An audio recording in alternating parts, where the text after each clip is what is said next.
news update. I'm hoping that we're live. I'm also hoping that you can hear us okay. It's been a while. It's good to be back. The date is the 15th of January 2023. I'm in the studio with Sister Oleander. Let me just check to see if we can hear her and hear us okay. Sister Oleander, are you there? Can you hear us okay? I can't hear Sister Oleander, so okay, we're having some gremlins. Let me see. There she is. Oh, I'm here. Can you hear me? I can hear you. Can you hear me? Yes, although your audio is a little bit low.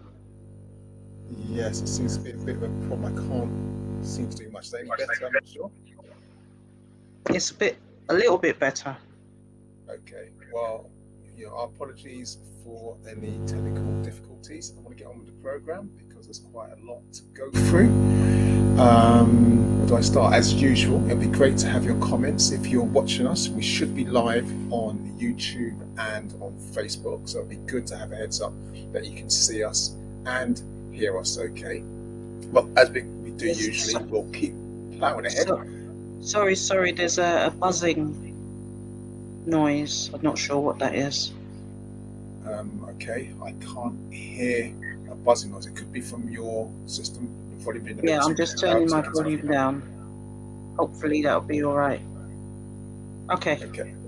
So if anyone there can just give us a heads up that you can see and hear us okay, I'll just keep going through the news. As I said, it's the 15th of January 2023. It's our first broadcast of the year, so there's quite a few news stories to go through. So I'm going to whiz through them, as I usually do, try and get through them as quickly as possible, but there's quite a lot to talk about. And yeah, I think I'll start with the first story, which is, as ever, we do our We Remember section, which is where we kind of like pay homage to the ancestors. And many of you probably have heard the sad passing of Edson Arantes dos Nascimento, otherwise known as the legend Pelé. Now, he passed away during at the age of 82. He was widely regarded one of the greatest footballers of all time. He was an iconic sporting figure. I don't know anyone who watched the World Cup and didn't root for Brazil based on his legendary exploits in taking that nation and putting it on a world stage. He's what we call one of the first global personalities for football. There were other people before them, but the same way we think about Muhammad Ali taking boxing to another level, Pelé did the same for football. He has a career he started as a young boy. I think he was a teenager when he first played for the national team. And so there was I don't know if you saw it in the news broadcast of his funeral. There was a massive state event remembering his passing, and we just honour our elder now ancestor Pelé. One thing I should say, however, just not a critique, but just a note we should always remember, is that Pelé was also the target of much racism during his career. There are some who feel, many African Brazilians who feel that he ignored the anti-racist struggle. He didn't stand up enough against it. It doesn't take away from his amazing achievements, but it is a slight, with some slight sadness, that we reflect on the fact that despite his sporting magnificence, that he didn't use that in many ways to champion the plight of anti-racism. But he was still, like I said, a legendary player. And I can talk about that other aspect if anyone asks any questions. What happened when he married his wife? She was of European heritage. They would go on the streets together, all different kinds of things. But none of that takes away from the greatness and how he elevated the game. I'll move on to the next We Remember. And this is the amazing pioneer and songwriter Tom Bell. Now, he joined the ancestors at the age of 79. There's no cause of death was given. Now, he was a musician extraordinaire. He worked with the Delphonics, the Spinners, the OJs, the Stylistics, and he paved the way for what we think of as disco in that genre. So he was a songwriter, but he he's had his hands in so many classic tracks. He's credited on most of the tracks that you know by the Delphonics and Stylistics, as well as Elton John's track, was it Mama Can't Buy You Love? He was really one of those key voices which brought the sound of Philadelphia into the mainstream. You might have heard his name mentioned alongside Kenny Gamble and Leon Huff. So he joined the Ancestors as well, we remember. The next ancestor we remember is the drummer who goes by the name of Fred White. Now he played for the legendary band, and when I say legendary, all of these are legendary like ancestors now. The works stands the test of time. He played for Earth, Wind and Fire. He began drumming at the age of 9 years old, and he featured on his first gold record, which was Donny Hathaway Live, and he was only 16. So he is, again, what we would call a child prodigy. But he joined Earth, Wind and Fire around 1974, and he was best known, the band was best known for his hits September and Boogie Wonderland. So there's been many, many tributes to him, including one from the singer Lenny Kravitz, who called him a true king, and said he was blessed to have been influenced by him. So Fred White joins the Ancestors at the age of 67, we remember. And again, there's quite a few passings, unfortunately. I mean, we've been away since December, so even though we talk about the news that's happened normally over the last couple of weeks, we're extending it a bit longer. So we remember Dr. Leroy Calister. He joined the Ancestors at the age of 67. He was an exceptionally gifted calypsonian and a dedicated lover of African people. Now, his passing in Trinidad and Tobago was a colossus loss for the calypso fraternity, not just across the region, but also across the world. You see, as a veteran calypsonian, he went by the name of the Black Stalin, and he unapologetically spoke truth to power. And many of his songs and his works spoke about the plight of African people. They weren't just also talking about what was being done to us, but also uplifting songs about our worth and our value. He affirmed the dignity of African people, and he did this at a time when it was easy to be silent about the plight of our community. And so we remember Dr. Leroy Calister, the Black Stalin, who joined the Ancestors at the age of 67. And I said, for some people it's often easier to be silent in the plight of African people. Well, I just want us to remember that on Sunday, the 18th of January 1981, 13 young Africans were killed in a devastating house fire while attending a birthday party in New Cross, South East London. And of course, I'm talking about the New Cross massacre. Now, it's not, we're a few days away from the 18th, but we won't be on air, so that's the reason why I'm kind of like raising it now. If you remember the history, the police refused to investigate the crime as an arson attack motivated by racism. So as a result, no one was charged.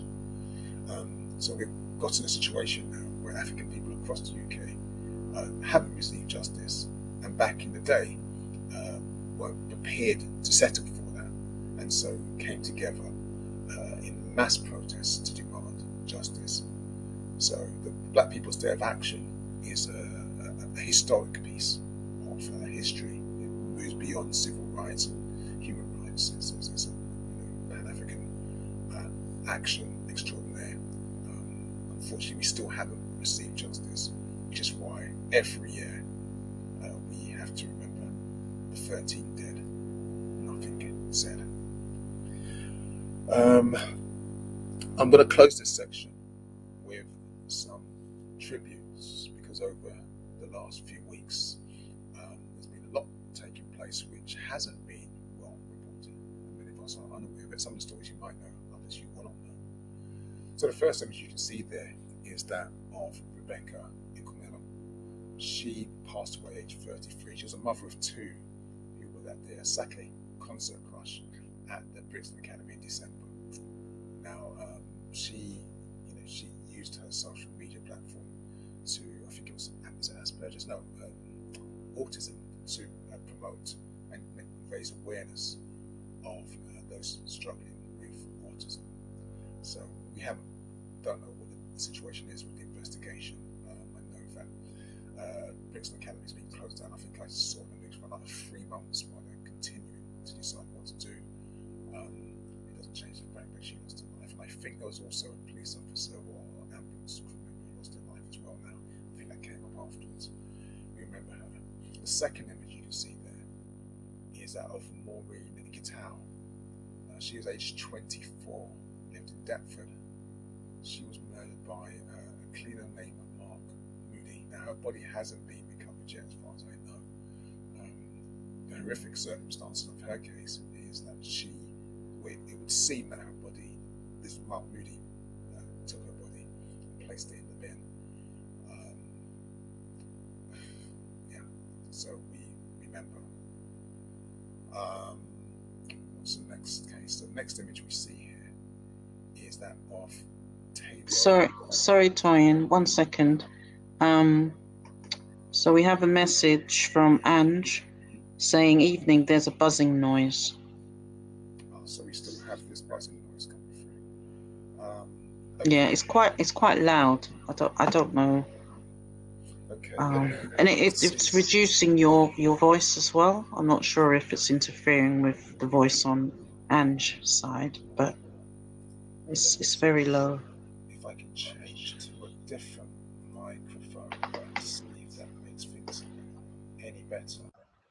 A different mic. Can you still hear me? Yeah, that's a better sound. Okay, so the mic's a little bit further away. I'll try and move that closer. Is that okay to go with? Yes. Okay, thank you, and thank you for letting us know, for Ange. That's much appreciated. Even. Great. Okay, so I'm going to continue going on. So apologies for that. This is why it's so important for us to have your feedback, and we thank you for listening and letting us know. So the next case is that of, or the next image is that of Taywell Balagan. She's passed away at the age of 53. I say passed away. Her body was found in a lake near to Blue Water Shopping Centre. Now, the police have said it's not suspicious, but again, we remember her passing. We give a tribute. And the final image you can see there is of a young Remo Douglas at the age of 34. He tragically drowned in a river while trying to save his family. Now, he was on holiday in Jamaica. They were swimming in a pool. There were some heavy rains and the water started to raise. He jumped in to save his family. I think he saved his nephew. He went back to save his niece, the 11-year-old Brianna Sindel, but unfortunately, he didn't make it, and neither did she. So both of them lost their life. So he's been regarded, rightly so, as a hero. But we just want to pay tribute to his bravery and remember him. I know that there has been a story recently out in the news about a drive-by shooting that's took place and a 4-year-old was harmed. We don't have any information on ethnicity or the background of the perpetrators or the victims. But in this particular case, it doesn't matter. We just want to express a tribute to the 4-year-old and all those who are harmed in this as well. It's an awful state of affairs. And when we get more information, if it's relevant to us as a Pan-African community, you'll hear it on our broadcast. So thank you for being with us. You are listening to myself, Dr. Toyin Agbetu, Sister Oleander, Pan-African Community News Network. I think we've got some feedback coming in. Yes, and we're just going through some of the news and reviews as we do over the last, I'll say 4 weeks instead of the last 2 weeks. So now I'm going to go to UK politics and some of the stories that have been going around in the news. And the first here, I don't know if you can see, is image of Sister Joy Wallace. Now, I'm not really familiar with this case, so I'll touch on it, but I can't give you much detail.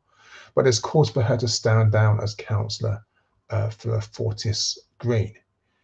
Now, these calls are being they're renewed. Apparently, that she's been expelled from the Labour Party over making offensive social media posts. Unfortunately, I can't give you any much detail because her Twitter page is down. We don't have that. Some of it's said to be anti-Semitic. I don't know. I haven't read them. But she was suspended by Labour in June, following an investigation into posts that she made straight after being elected as a councillor for Fortis Green. She's not responded to any requests from the media, so we don't have much information. But it does seem to be this purging by the Labour Party. But in this particular case, I can't tell whether it's justified or not, so I'm not going to speculate. What I can say, however, if we go to the next story, is that the Labour Party has reaffirmed its pledge to fight structural racism, and this is amid ethnic disparity figures. And this is quite strange. I mean, anyone who knows how I feel about the current version of the Labour Party will know that I am very sceptical of these kind of claims. But the Labour Party has seen analysis that has recognised that African households are 5 times more likely to struggle making energy bills repayments than those of other ethnic backgrounds or of the ethnic majority. And in a cost of living crisis, this is a really serious issue. We're going to come back to another story that relates to this later on. There's evidence now that African and minority ethnic communities are already 2.5 times more likely to be in relative poverty and 2.2 times more likely to be in deep poverty, which is actually defined as having an income more than 50% below the relative poverty line. So despite this, this is regardless of the energy crisis. So, this is all taking place. The Labour Party is saying that they're going to do something about this. It's a bit frustrating because we hear these figures over and over and over again. And the fact that they've actually increased now during this, not just the energy crisis, but also the cost of living crisis. It would be nice to think that the Labour Party was on the side of our community, was on the side of those who are struggling financially. But I can't say with my hand on my heart that I believe that to be the case. But here's the story, here's the pledge. They've made the statement. We'll judge them by their action or inaction, as we really expect. I'll move on to the next section, which is UK policing matters. And there's been a few stories that have taken place over the last few weeks. The first, which is probably not going to be much surprise to you, is that there's been over 150 police officers prevented from frontline duty because they are under investigation for allegations of sexual misconduct or racism.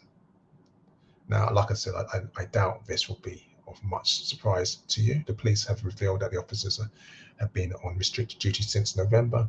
I think there are struggles trying to fire them. The commissioner is making this point that he can't actually get rid of officers who are under investigation for sexual misconduct or racism. I find it's very hard to believe, but there it is. I don't know. I don't know if there's much more for me to say on this. We know if we're talking about sexual misconduct, we know that Sarah Everard was killed by Wayne Couzens, who was a serving police officer. We know that Abibah Henry and Nicole Smallman were abused in death by serving policemen. We know some of those officers who were sharing videos on social media I think they've been suspended. I'm not sure. I know that there's been some kind of effort to get them out. But there it is. I think that the number of officers involved in sexual misconduct and racism is far higher, but we don't have the numbers right now. We just have this holding statement from November. I'll move on to the next story. Sorry, Toyin, 1 second. I just wanted to say we have greetings from Shanti M. Hotep Legali. Yeah, greetings to you. Thank you for being with us. Great to hear from you, Hotep. Okay, and I'm going to continue on with the story. So this is a story from, hold on, let me just, okay, this is a story from, I can't remember which paper it was, my bad. This is a story about the police who have decided to pay damages to Tarek Stanley. And the reason why this is actually being raised now is because this is actually 2 years after the incident took place. So just to give you a bit of background, the police have apologized to Tarek. Basically, our brother was sitting in his car outside his home, I think it was, yeah. And the police decided that, he looked dodgy. They were looking for cannabis. So they decided that they were going to handcuff him, strip search him, and detain him in a cell. So that's what they did. He was sitting in a car outside his own home. Now, no drugs were found, obviously. And he believes that he was targeted because of his ethnicity. He said he was traumatized. He suffered injuries to his shoulder and his left wrist, which was left in a splint for 2 months. So thankfully, he sued after an inquiry by the Met cleared the officers of wrongdoing, as they usually do. But the only positive we can say now is that the police have paid over 22 grand out to him in damages and his costs. And whether they'll learn from this, I don't know. The fact that the officers were cleared tells you it seems to be business as usual. But, well done, Brother Tarek, for taking this fight on and seeing it all the way through to the end. 2 years after being stopped and searched, strip searched, and detained in a cell outside his house in his own car. Britain, hey. So, this is a story really about now the other side of what takes place in British policing. And this is where we see that more than half of the UK's African police officers and staff has suffered some form of racial incident or abuse from their colleagues in the past year. Now, I mean, we're just repeating the stuff. It sounds like I can just tape record 1 week and just play it over and over again. But, this is the way we keep our eye on the ball. Those affected were much more likely to feel like outsiders and want to leave the force than stay. And this is part of the issue. We keep hearing the narrative that we need to join them to change them. But when people go inside, they are also facing racism by their own colleagues within. And this is made worse because there seems to be a culture of impunity. And this is what the survey revealed. That's how these African officers feel. They were asked, these officers and staff members, about their experiences, and they said that they talked about bullying, discrimination, microaggressions, and what they called everyday slights. And I think we know what those mean. Just they call them indignities, put downs, and insults. Just constant comments that made them feel dehumanized. So this survey was taken. I think it was around 1,600 people, participated in it. And this is the headline result. Half of us in the police force across the UK, not just the Met, across the UK, suffer from some form of racial incident or abuse.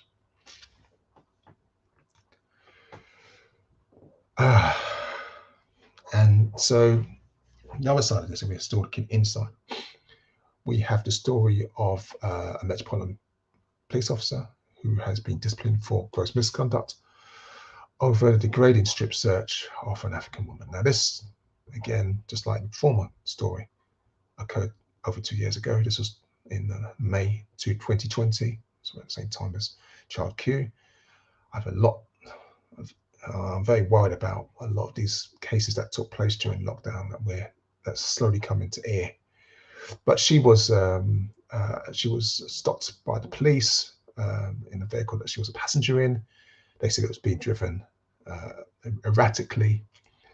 It took 2 years for investigation by the IOPC, that's the Independent Office of Police Conduct, to find that this officer, Drew Hussey, who authorized the invasive tactic, did not comply with the legal requirement and force policy, with legal requirements and force policy.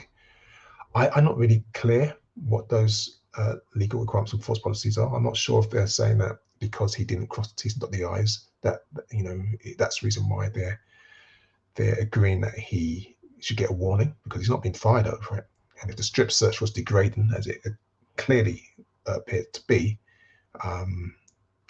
why is it just another final warning?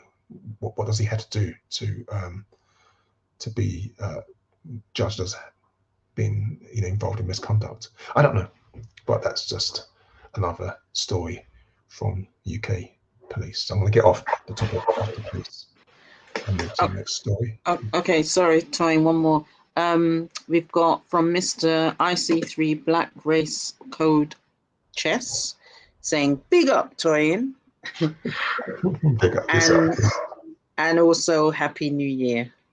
Happy New Year to you too. Let's hope that 2023 will be far better than, I should say, the nightmare of 2022. That was one interesting year. But give thanks for being with us. So you're watching the Pan-African Community News program, and we are, I can hear feedback again. Let me mute Sister Oleander just to get rid of that. And we're just going through the news from the last 4 weeks. It's good to be back after a year away. And we're just going over some of the news stories as they've come about. Where are we now? So, the Black Boy Lane name change. Okay, so we've been speaking about this for a little while, and it looks like it's definitely going to happen now. So, Black Boy Lane, which is a road in Tottenham, is going to be renamed after the legend, and I say legend again, is of John La Rose, and it's really going to be done to mark his struggle for Pan-African rights, social justice. I can't even stress the amount of work and the legacy of John La Rose, the New Beacon Bookshop, the International Book Fair, Black Book Fair. There's so much works that our ancestor John La Rose has done. So it's good to see that this name is going to be a change, and Haringey Council recognizing, and this is a really important point I want to make here, Haringey Council recognizing that the name has some racist connotations, has decided to rename the road after someone who doesn't have racist connotations, and actually repairs. So this is a reparative act by Haringey Council. And I make that point that this is a reparative act because it's an inclusive name, because in Hackney, who started on this policy of, or one of the councils that started on this policy of changing street names and making sure they reflect the people who are actually being dehumanized for all the decades that the names have existed, have actually turned around and decided that they now are going to decide what is anti-racism, what is reparative, what is inclusivity. And I'll give you more as we find out more about that. But it's not good news, unfortunately, which is quite a shame, because I've been working with quite a few people, but Goma, Lucy, a few others, to change some of those toxic symbols in the public realm. But hey, I'll come back to this one.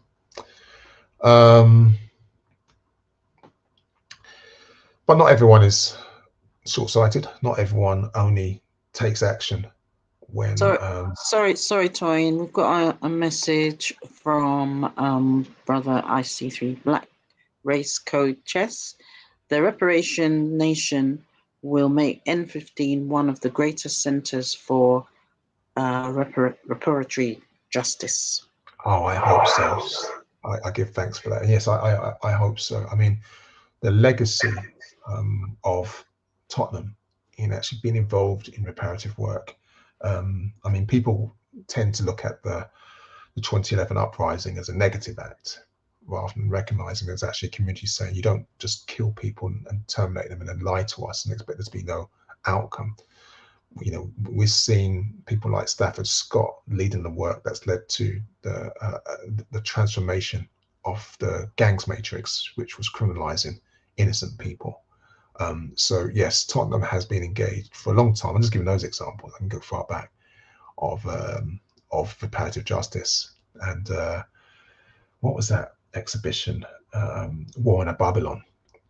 Well, I wish we could have a repeat of that exhibition, or take that around the nation, so other people can see that we don't need to just accept injustice continuously, that there is actually hope and there's actually scope to actually challenge police brutality in a way that actually doesn't just seek justice but seeks reparative justice. So yes, I'll thank you for saying that. On the topic of reparative justice, Cambridge University has agreed to hand back some of its artifacts, and it's in talks with the Uganda Museum about sending back some of its objects so that items can, and I like the term, live again. It's a really important conceptualization of what this story talks about.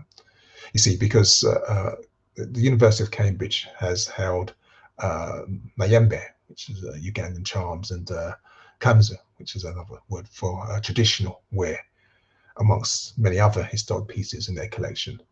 And the Commissioner for Monuments and Museums in Uganda, her name is Rose Mwanja Nakale, and their curator of the museum, Nelson Abiti, visited Cambridge to say, look, some of these objects need to be prioritized for repatriation. And it's really good to hear that this discussion is continuing. I spoke at the end of last year of other museums that are following suit. I think, what was that one in South London? The Horniman Museum was one that was sending back some artifacts and doing making arrangements, equitable arrangements with Nigeria.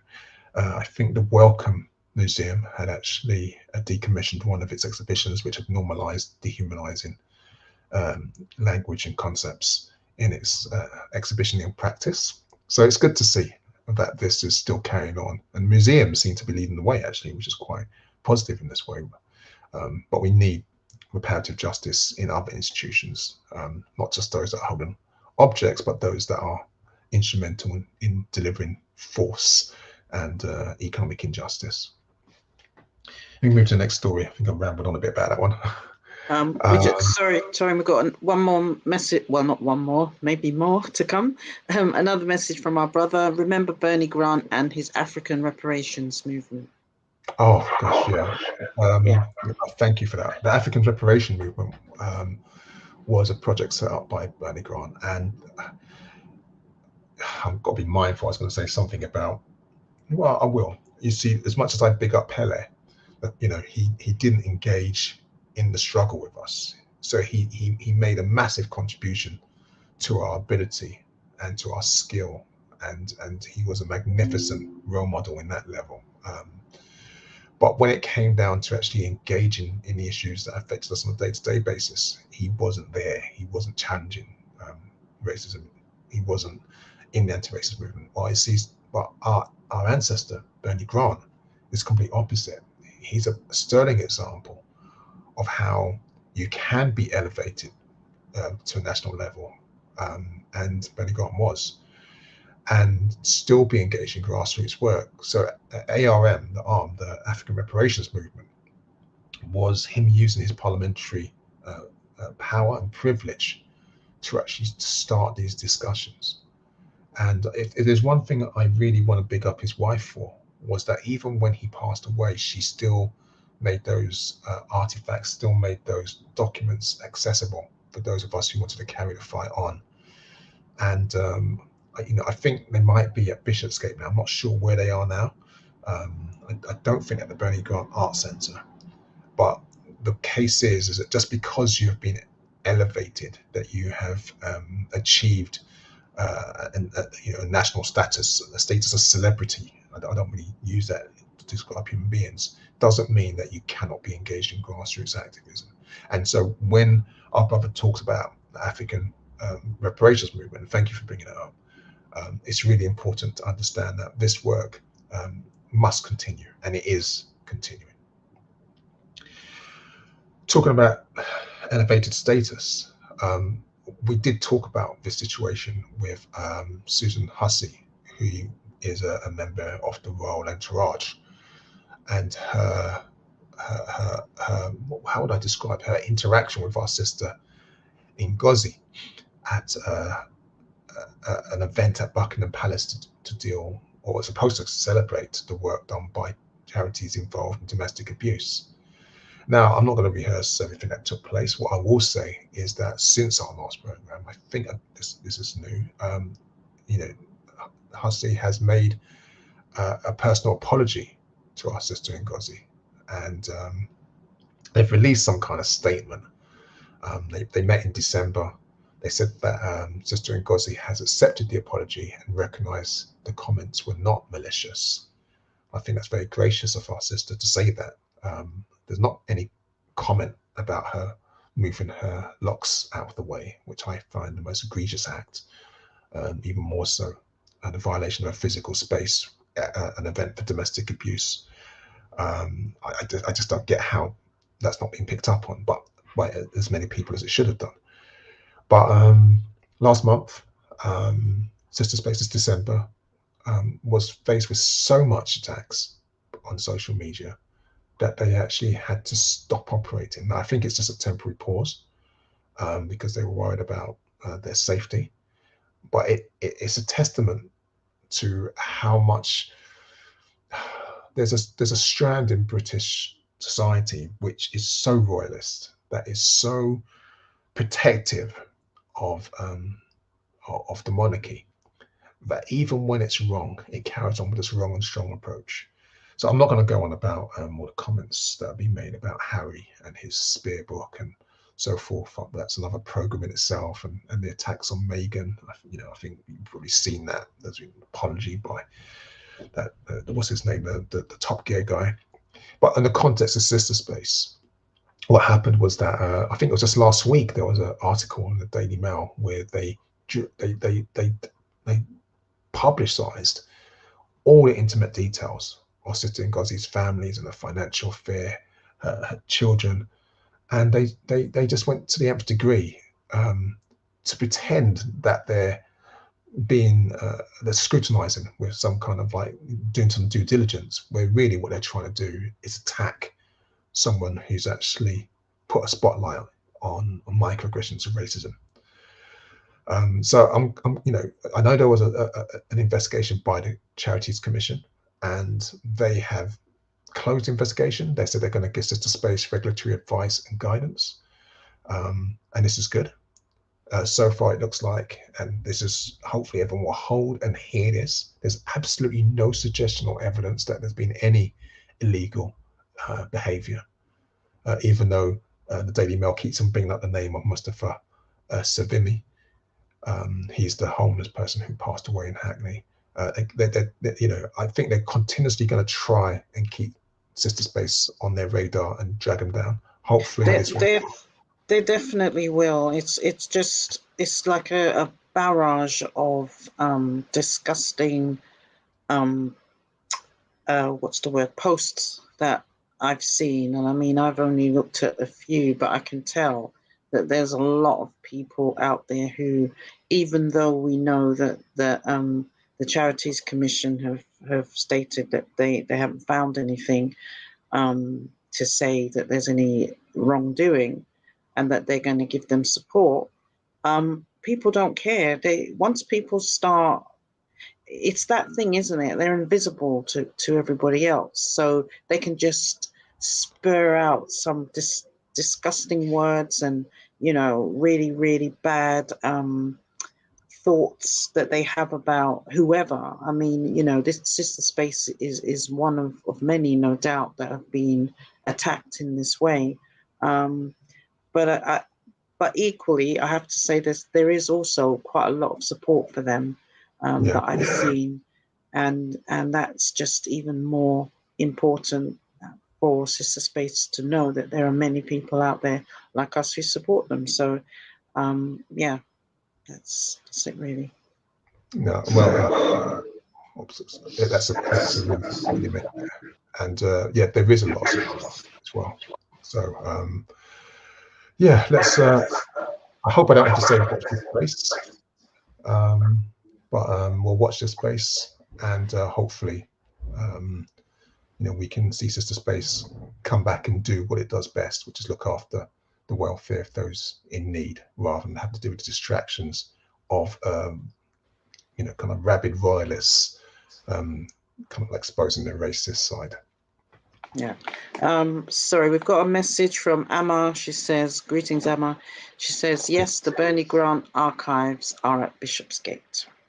Ah, I knew, I couldn't remember 100%, but thank you for that clarification, and greetings, Sister Amma. Thank you for joining us. So, on the topic of racism, and I'm going to turn it up a little bit, and Afrophobia. We've had an apology. Well, actually, no, Toyin, stop that. That's very naughty of me. We haven't had an apology.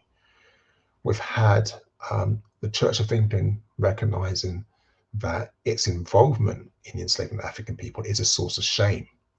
That's different from an apology. I think they have made some forms of apology, but let's be clear about what's happened recently. I don't want to mangle words because they keep playing with that, which is a sign of the emotional immaturity that is still at play here.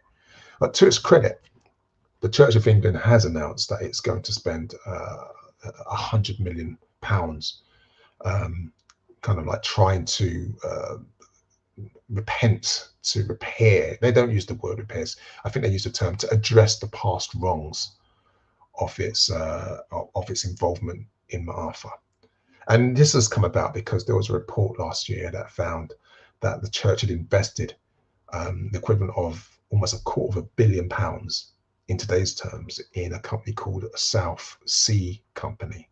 Now, I hadn't heard of the South Sea Company. I thought I was quite knowledgeable on this topic. It was only when I went to an exhibition at the Bank of, is it Bank of London? Yeah, that's what they call it. Yeah, Bank of London. I'm getting a bit frazzled. Do you mean Bank of England? Bank of England. Thank you. Yes, I knew the word was wrong and I couldn't get it right. The Bank of England. You know what? You go past Liverpool Street in the City of London. So they have an exhibition about slavery and banking or something like that. I've forgotten what it's called. But I went there last month in December, and a very knowledgeable guide, actually, very knowledgeable curator, kind of explained what's going there. And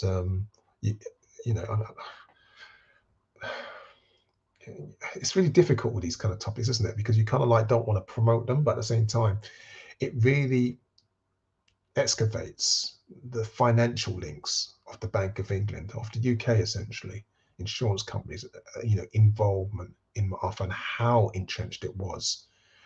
And so I don't want to say it's a good exhibition, because it's not a good exhibition in that sense. It's an informative exhibition, and it's worth going if you haven't seen it. It's not focused on our bodies. A lot of exhibitions to do with slavery are often, like torture porn. It's like some people get off. It's like what's that place? It's near London Bridge, the London Dungeons. It's that kind of thing. Sometimes you get the idea that some curators get off on talking about how we were brutalized. This one's quite cold, quite analytical, and that's how I first found out about the South Sea Company. And they track all the investments. So anyway, just to the case of this story. So in today's money, the Church of England invested almost £750 million in Ma'afa, and that is basically the forced transportation of enslaved Africans for 30 years. They've identified some 34,000 African people who were, who had to experience the Middle Passage. And so they're saying now that what they're going to do with this £100 million, and the £100 million, £750 million. Let's be clear about the difference, right? What they're going to do with this £100 million is that they're going to get involved in some kind of investments and some research and engagement to kind of address some of these historic wrongs. Now, I think it's even the Express or the Telegraph has come out and say, oh, what is the Church of England doing? It's a waste of money. If they want to do something, why don't they fix the roofs of the churches and help the parishes and all blah, blah, blah, blah, blah. But this is where we're at. This is the story. So I just thought I'd share it with you. On a related issue, this I only saw today, so I don't have much details on this one, but it does look like tomorrow. Is it tomorrow? I'm not sure. No, not tomorrow. Wake up, Toyin. 18th. In 3 days' time, on the 18th, there's going to be a reparations meeting in the House of Commons. So if you're interested, it does look like it's going to be a hybrid Zoom meeting, so you might be able to participate online or in person. I don't have much details other than what you can see on the screen. Let me just blow that up a bit bigger so you can see it. But if you do want any more information on it, you need to contact the Caribbean Labour Solidarity Group, and they should perhaps give you more details of how to join and where to go. I think it's going to be hosted by a couple of our MPs. So that's Belle Ribeiro Ade and Diane Abbott alongside Dawn Butler. So it should be well, we shouldn't be accosted, hopefully, if you turn up at the House of Parliaments and followed about and asking, why you're here and where do you come from. But I would suggest that you get some more information, because I don't have much information on it at this particular moment in time, other than what you can see on the flyer. And then talking about enslavement and keeping with the theme of Ma'afa, some good news. I say good news. I made the reference to what's happening in Tottenham. I made reference to what's happening in Hackney, or not what's not happening in Hackney. I want to make a reference to what's happening in Lewisham, and to say, I can't believe I left the Sir on. No, the Francis Drake Primary School. I don't like using these honorific titles with these villains. The Francis Drake Primary School has been renamed the Twin Oaks Primary School. Now, this has taken place after the parents, pupils and staff actually. I think there's around 450 of them voted or participated in a vote to change the name. They decided that actually Francis Drake, being one of the earliest slavers who transported enslaved Africans to America in the 16th century, he didn't hold the values that the school holds. And so they decided to change the name. Now, of course, changing the name to Twin Oaks is a bit of a cop-out. This is part of the problem. This is one of the problems we're having with Hackney, in that rather than finding a name or someone who's appropriate, who's a reparative name, that counters the toxicity of actually putting Francis Drake's name out, into the public realm. That would have been better. That would have been reparative. But at least Francis Drake's name's coming down. And, we need to see some of the things happen with the Leopold School, for example, which is named, or it's believed to be named after the butcher of the Congo. But anyway, Francis Drake's name is going down. The school's happy. They're going to design a new logo. Pupils are all involved. Staff's all involved. Residents all involved. It's the right way forward. I will say, just as a reminder, that Francis Drake was knighted straight after this. So he was knighted after and for being one of the earliest enslavers. Now, I just want to make that point because, I had to give thanks to the researchers who share stories for me to bring to you every couple of weeks. I want to give thanks for them. And there was quite a few African people who have actually received what they call New Year's honours. And I took the decision not to actually bring their names to this program. Not because I don't think that they're amazing people. They are amazing people. But this story for me really made it very clear that if someone is being knighted for initiating slavery, hence that's why he's Sir Francis Drake. That's why he's got this title, this OBE, this MBE, this CBE. This is not something that we should really be taking in good conscience. And there is an argument that we can do. Those of us who have taken it, we can do what John Lennon did. We can hand it back. If we're unaware, if we're not sure. I do know how difficult this is for people who've done some amazing work for our families and our communities. And sometimes our parents feel honoured. And so that's why we take it to honour our parents. But it's a dishonour. It's a badge of dishonour. So, yeah. Anyway, that's just me kind of like just contemporizing the story and making it real, what's going on today. Okay. Again, another reason why we had to be careful with those so-called honors. We heard the government make a lot of noises after what it named the Windsor scandal was revealed. And again, I'm not going to go over all the despicable, disgusting, inhumane practices which this government, because it is the same government, it's been the same government for 13 years, this government actually presided over, designed and executed. Well, I will say they continue to do so. And Sarah Braverman, the Home Secretary, now with a new Prime Minister, Rishi Sunak, she's made it clear that she's going to ditch some of the key recommendations that came in the wake of the Windsor scandal. Now, let me be clear, the Windsor scandal hasn't been resolved. Those people who are victims, some of them who are now ancestors, have still not received justice. The families have not received justice. The compensation scheme is not fit for purpose. And that was in design with the involvement of African people. But some of the recommendations that came out of this scandal were simple things, like to create a post for a migrants commissioner. And this would be someone who would be dedicated to speaking up and identifying problems faced by people who were ravished by the immigration system. This was one of the recommendations. They said they were going to take on all recommendations. They were everything that came up. They were same thing they did with Grenfell. Now she's making it clear, Suella Braverman and the Home Secretary, they're not going to do that.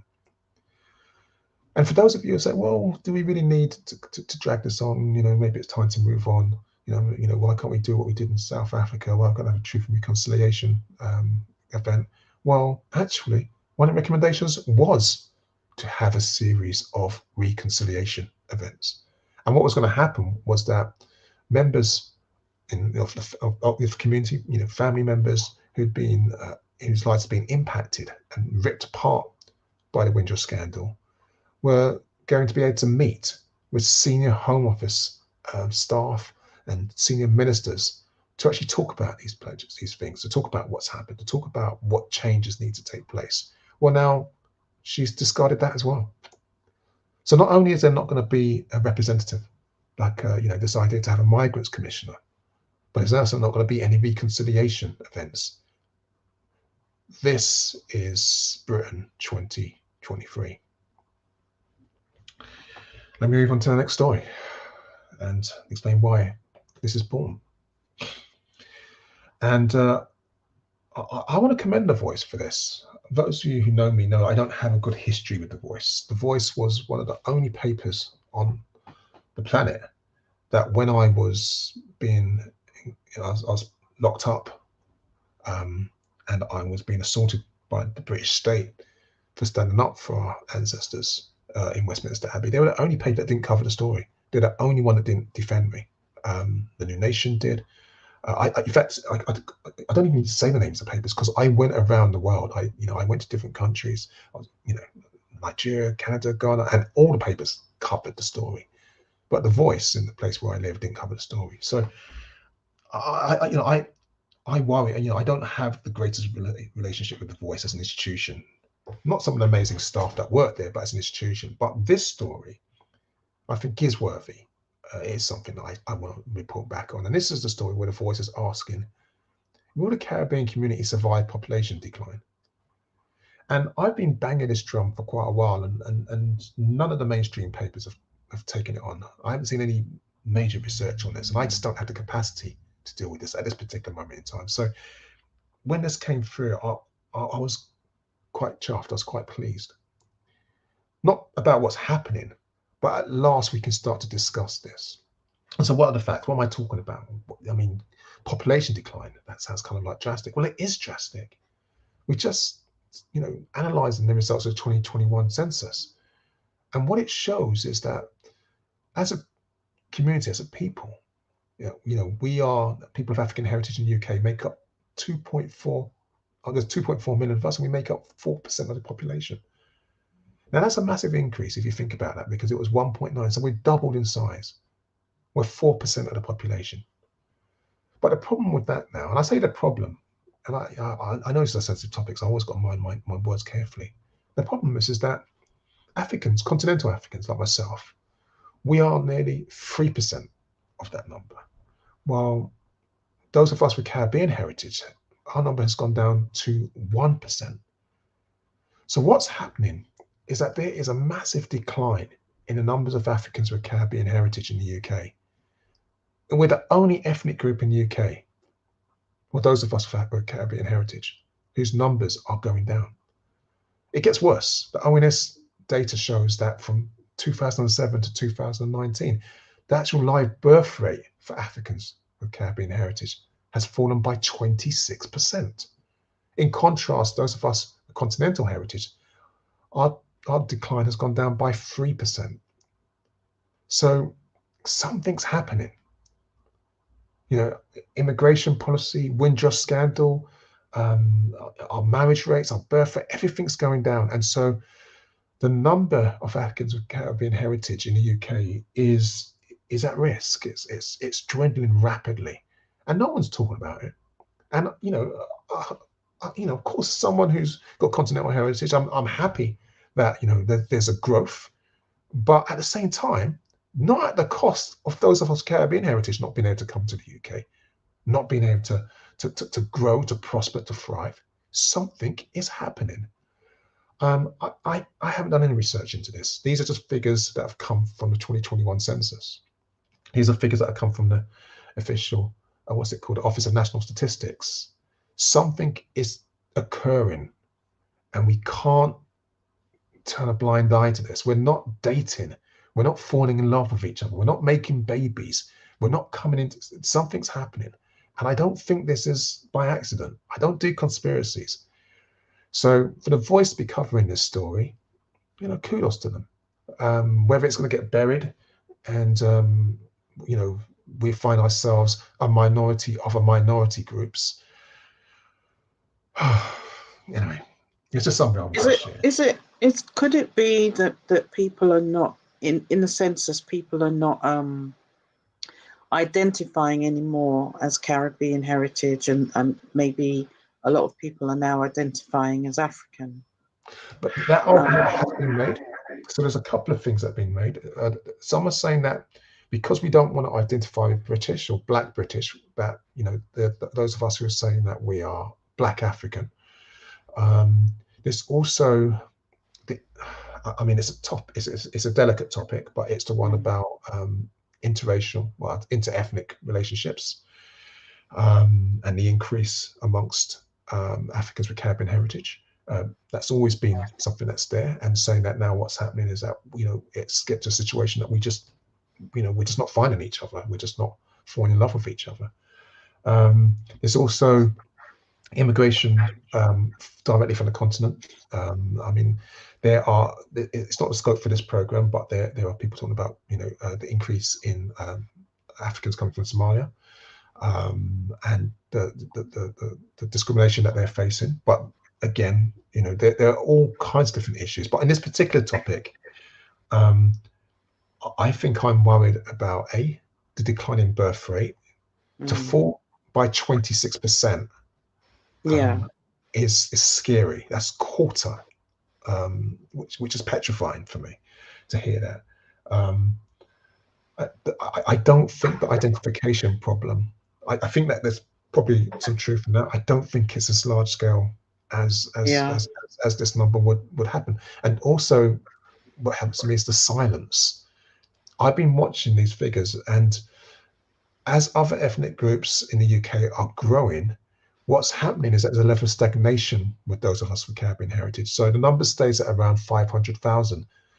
And you see, what happens is that number isn't going down rapidly. What's happening is that every other group is going up. And so our percentage is getting smaller and smaller and smaller. And I think it's deliberate. I think that, from the days that when Cameron went over to Jamaica and started talking about building prisons and doing deals to stop sending over Africans to Jamaica, there was all different, this is probably another program itself. Good question. I don't like talking without data. All I just know is that the Voice is publishing it, talking about it. It shouldn't just be, because if this can happen to to one section of our community, it can happen to any section of our community. And I think everyone's got to be mindful of that and to watch out for that. You know, touch one, touch all. That's the philosophy that I grew up with. That's what my Pan-African vision tells me. And you know, even though there'll be some who think that, so what? I don't roll with that. I'll move on to the next story. The next story, please. I should say the image is a bit graphic. I'll be very quick on this. It's just a reminder. We spoke about the story of the 12-year-old Antoine Forrest, who was assaulted with a paddle by Faye Johnson. Well, she's actually been handed a suspended sentence for this attack. I don't really want to speculate on this again as well. I mean, we spoke about it at the time. He's got some, well, permanently scarred. I mean, his face is damaged for life now. She got a suspended sentence because the judge, it took place in Bristol, the judge felt that the attack wasn't racially motivated. Now, I don't have the evidence. I can't say that it was or it wasn't. I remember the case at the time. There are children of different ethnic background, and she only attacked him, if I remember correctly, and he was the only one of African heritage. Or there was two, but it was him. But the judge, if I remember the story right, the boys, or some of the boys were there, they threw something, it hit one of her children. So the judge has taken the argument that she went into rage, and in that rage she did this, and he thinks that she was wrong to assault him, but the judge doesn't believe it was racially motivated. Without having the full details, I wasn't in that trial, I can't really comment more than that, but she has had a suspended sentence. Well, that's what she was handed, and he is permanently scarred because of this incident. But this is assault, though. Well, that's why she has. Yeah, but why is it suspended though? Because that means she's literally just out there doing whatever she wants. This is disgusting. Yeah, I don't know. I mean, I don't have all the details. I don't have any more than what's in the public realm. It is assault. I don't think she's pleaded not. I think she's not challenged that she assaulted him. I think she's just challenged the fact that it was a racist assault, and she's been cleared of any racial motivation. So, you know, again, it's easy to jump to conclusions. I don't know. All I know is that young 12-year-old has been scarred for life, and you know, this is a suspended sentence. But then, you know, at the same time, you know, I wasn't aware of all the details about stuff being thrown at her children, and so again, without all the details, I don't like talking about this. I know that parents like myself can see rage if one of my children is hurt. I'm not justifying what she's done, don't get me wrong, but I'm saying I don't have all the facts. And reading the story when the sentence came through, the fact that her children were injured as well, it's useful to have that information. And so if I don't know, I don't know. And that's why I'm just reporting the news as opposed to passing any kind Fair of. enough. Yeah, I don't know. Okay, let's move to the next section, which is that of UK health. Just as a reminder, you are on the Pan-African Community News Programme. It's Sunday the 15th, 2023. We're just going through the news of what took place over the last 4 weeks, I think it's been since we've been on the air, and there's quite a lot of stories. We're just trying to condense them. You know, gone through most of them, so I'm just topping up and mixing some from December with some from January. So the next story is one about organ transplants, and no, it's not going to give you the gory details of what an organ transplant is, but just to let you know the horrific news, which is probably no surprise to you, that if you're of African heritage, then you have to wait up to 6 months longer before you're eligible for a transplant, if you get one at all.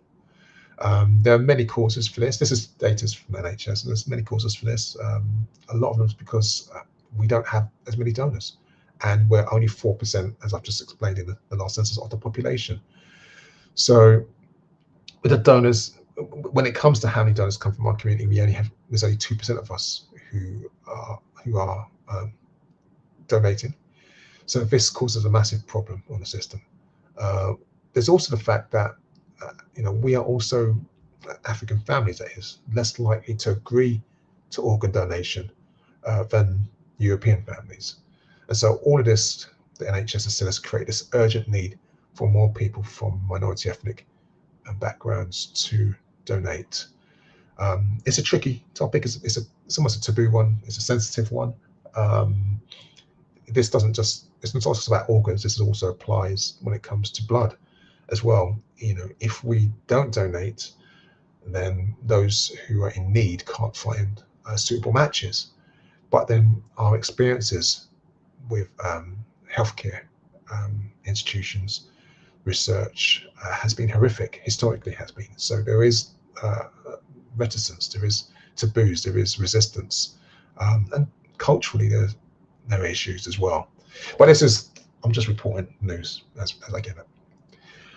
Building upon that, I haven't had a chance to read this report. I've read the summary, the methodology, but I haven't read the whole report, so I can give you the outcomes, but I can't give you all the inside detail. But basically, there was some research done which shows that there has been differences in the rate of mortality to COVID-19 or amongst groups of minority ethnic communities. And I'm trying to be really specific here because, like I said, I haven't read the whole paper. I want to be careful not to say something that's not in there.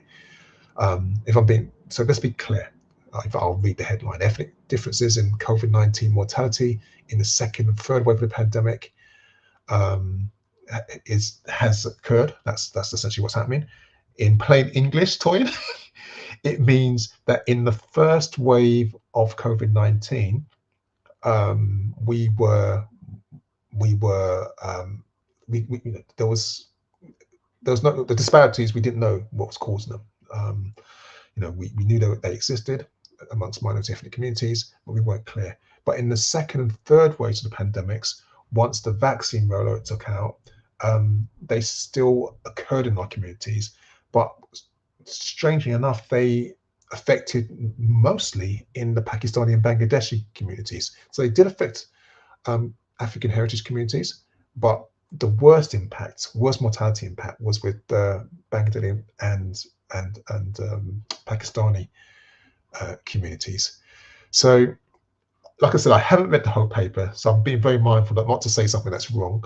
But the takeaways from this is that the lower uptake on the vaccine for COVID-19 in many minority ethnic groups may have been driving those differences in mortality compared to those of European heritage.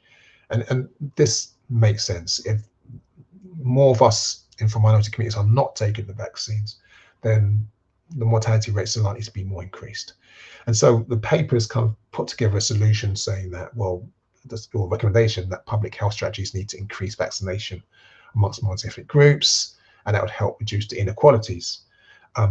But to be clear, is that there are been, even with those vaccine uptakes, God, sorry, Toyin, I'm just gone. Even with those disparities in vaccine uptakes, there has still been disparities when you take into consideration the socioeconomic background of all those groups. Like I said, this is me risking it. I just saw this paper today, literally, and I didn't have a chance to read it all. But I thought I'd share it. I will go through it, and if there's anything in there that has to come out, I will share with more precision than I just did just now later on.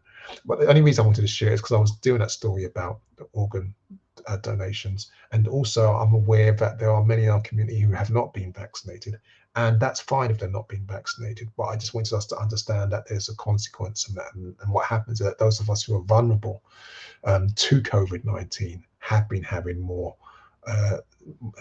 They've been having outcomes that are fatal. I mean, I don't know how else to say it, essentially.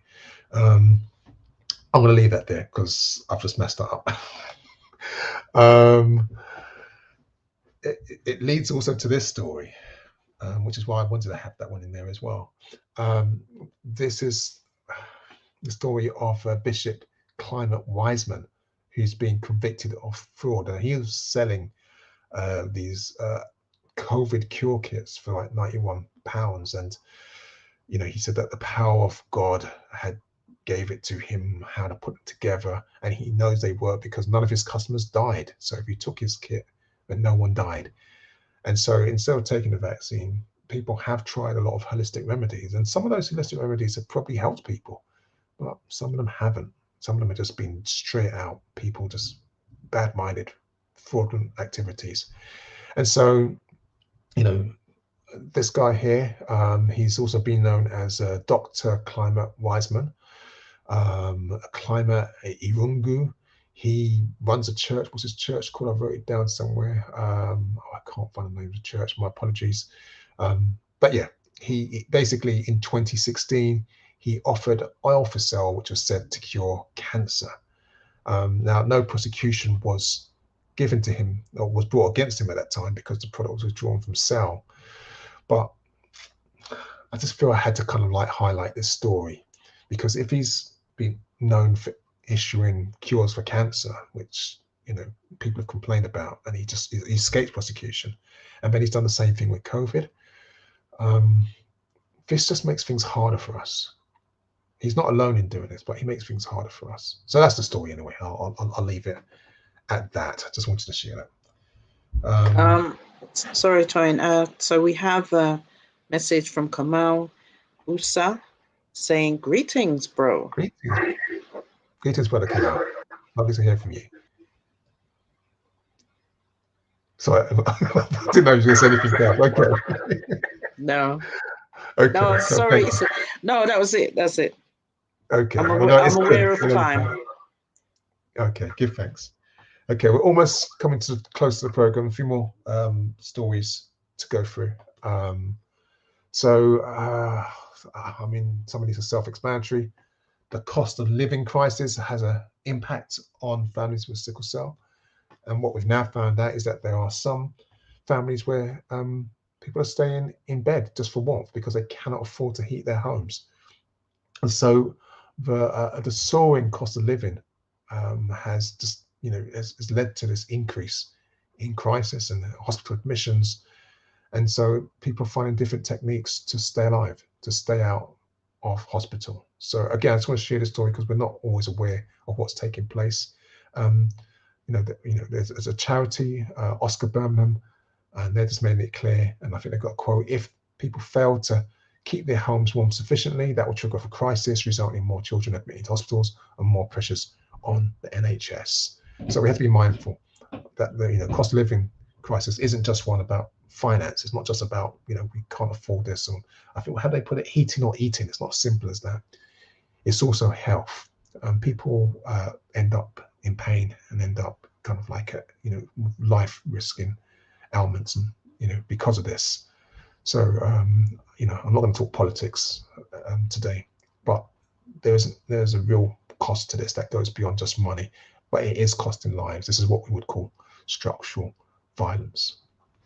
And Toyin, just to add to that, is that people with sickle cell staying in bed for warmth, but also probably over the last few weeks when we've had the news about hospitals, people, ambulances having to stay with patients in corridors with people because there's no beds available. So someone with sickle cell having to be in a cold corridor is only going to make it completely worse. So many people are now not wanting to go to hospital, which is risking their lives because it's the weather has changed. It's cold, it's damp, and those are triggers for people with sickle cell. So it's very difficult at this time of year for people with sickle cell anyway. But now with all this, it's just worse. No, you're right. And there's, on top of that, there's also the fact that A&E services are stretched. And so we know that a NICE guidelines are that someone who's admitted with a crisis assistant at the hospital needs to be seen, within 30 minutes, and there's always struggles getting that done, but things are getting worse. There's a reason why I didn't want to talk about politics, because there's an issue with patients actually who are ready to go home, but they can't be released simply because there's no social care provision. It's been defunded, and there's no staff. And so, like you're right, this is what's leading to people being in hospital corridors. So this has an impact on. I mean, it goes beyond sickle cell, but because we're talking about sickle cell, this has an impact that it's so severe. And I'd love to talk about the legislation that's trying to outlaw strikes. This whole thing about minimum service, but that's another program again. But thank you, Sister Ariane. I'm going to go to the last section of the program, and this is the good news section. And we need that. 2022 was anything but. So the first story I'm going to start off with is that of our sister, Shakila Scarlett. Now, I know Shakila. She's one of the directors at the IDPAD Centre, which is IDPAD Empowerment Centre, which is one of the buildings that I'm also director at. And she's an amazing, amazing worker. Her activities and helping young women in the borough has been phenomenal. But there was a story on the BBC, like a profile of her, which shed light on her past story. And so you might want to check it out. But it just talks about how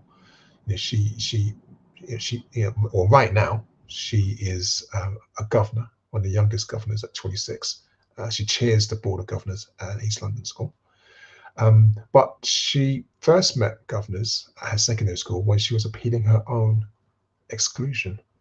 And so, she has really done amazingly well she won the appeal, but to take that negative experience, because it was daunting facing governors on her own and fighting her exclusion, to actually now come to a position where she's chairing a board of governors. Now, she has said, and it's what's in the article, that she does sometimes have to struggle with imposter syndrome. She doesn't need to have imposter syndrome. I've worked with her, and she's amazing. But she is really just a good example of how you can bounce back from this system. We shouldn't have to deal with these challenges at such a young age.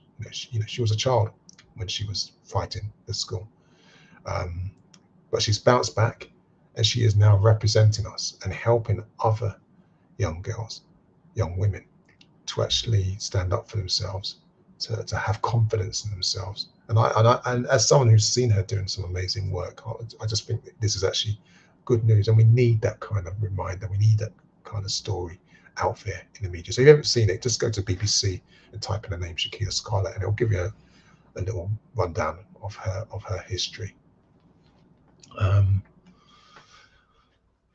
I say good news, and there were two stories that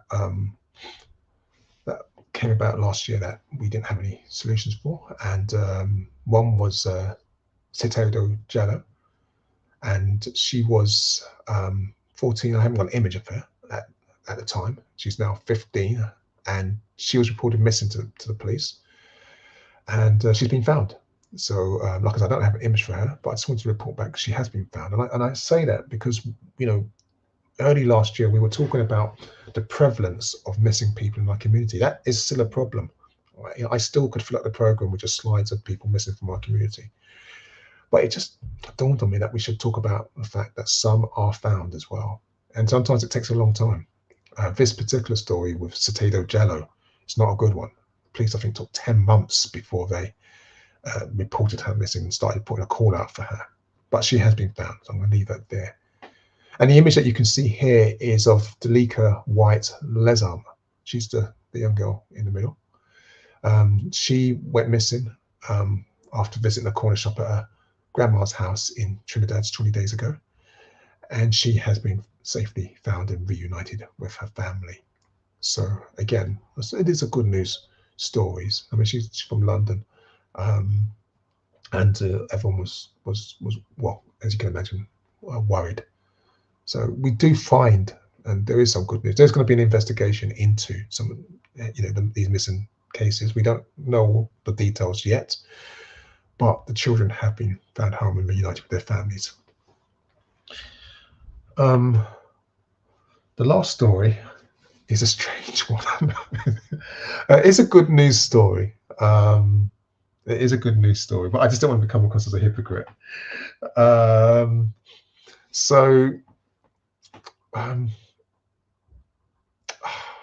Veronica Ryan, she's the artist, the sister who created these works of art, and they adorn the streets of Hackney, the Narrowway, if you know the area. I'm not the greatest fan of them, I'll be honest with you. I think you probably know that. They are designed as a commemoration of the Windrush generation.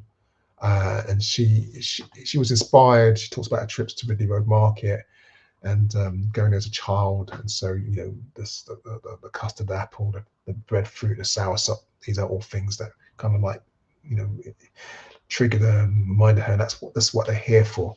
You know, my issues are slightly different. I don't think there's any thinking here that's very political. I don't think there's anything that talks about our heritage in you know, but that's art is art, right? And I you know, I'm a firm believer that, you know, art, you know, it's an eye of the beholder. Just because I don't like it doesn't mean it hasn't got value. The reason why it's here, however, the reason why I'm talking about it now, as in the good news section, is because she won the Turner Prize for contemporary art, and at the age of 66, she's the eldest ever recipient of that prize. So that's good news, right? I want to big her up for that. Regardless of whether I think it's a good piece of art or not, that's completely material. One of our elders, you know, kind of like did this work, put, you know, a lot of energy into it, got it commissioned, designed it, put it out there. You can see it. It's done as a testimony to our community, and she's won a prize. And I thought I'd end with that one. Yeah, I'll just leave it there. No more comments, Toyin. And so I think we come to the end of the program. As ever, I want to thank you for listening and staying with us. It's a little bit longer than normal because we're going over 4 weeks worth of news, and I am still learning how to recall and analyze live on a stream. I really am uncomfortable doing this live. Hopefully it was helpful. Sorry, Toyin, you forgot one last good news. One last good news. What was the last good news that I forgot to share? That we are back. Oh, okay. Well, maybe you want to share that. Well, I mean, for those of you who have been following our journey of our living arrangements, we are finally back home in our actual home. We moved back just before Christmas, and yeah, we're just really happy to be here. So taking a deep breath and a sigh of relief, and yeah, it's been an interesting journey for the last 14 months. It has been, hasn't it? I think, what do you think? It was like 7 different. How many places have we moved from? It's not that, because we've been to a few more than once, so we moved 7 times. A few of the places we moved to, you know, the Premier Inn, moved out, moved back, all that. So yeah. But anyway, it's good to be home. It's good to be back. And yeah, the studio is still not completely set up. I've still got work to do, but hopefully, you know, hence the mic not working and all that sort of stuff. We'll get that all fixed soon. But we will be back on the 29th of January. And, you know, thank you for, you know, coming with us on this journey, for supporting us as you do. Sorry, Toyin, there is one more message I just noticed. I'm really sorry. Shanti M, read Fade to Black, The Passing of a Great Race by Kaidi Awadu. He gives an excellent analysis of the rapid demise of diaspora Africans across the Western world, 40 times years at most. I'm not sure if that's times or if that's 40 plus years at most. Anyway, yeah. I'd like to get a copy. Fade to Black. Okay, I'll see if I can get a copy of that and have a quick read, because Yeah, fatal. Again, it's one of those issues that it seems to be buried, but it's something if we don't know about it, we can't deal with it. We can't address it. And with this hostile government and its anti-immigration policies, which it's leaning into, it might use things like the flights to Rwanda as a smokescreen, but it's worse than that. There's lots of other things. There's the amounts of different communities that are allowed into the country while we're not allowed into the country. There's so much going on, let alone culturally what's happening to us. And as we lose that connection with our African history and our culture and our heritage, then what happens is that we start to, you know what, let me not even go there. That's another discussion for another day. Thank you for the recommendation. Yeah. So I'm going to close off and say thank you to our brother Colin for the research and all of you, our Legally supporters in our community. And like I said, we'll be back in a few weeks' time, the 29th. And yes, whatever you do, please be safe. Today, I think I saw the sun came out. Not that I got to go out. That's one thing I haven't been able to do for at least 6 weeks. No walks, no. So I'm going to try and change that soon. But the sun did come out today. So please, if you get a chance, go out, walk, cycle, do whatever it is. But don't be bound in the house. And we'll catch you then. So I say, as ever, Asha, Sister Olienda, I don't know if you want to say anything. Just try to keep warm out there and put your layers on, and take care, everybody. It's difficult right now, but things will get better. I believe that. Ashe. Ashe. And may the ancestors continue to guide and protect us. Ashe.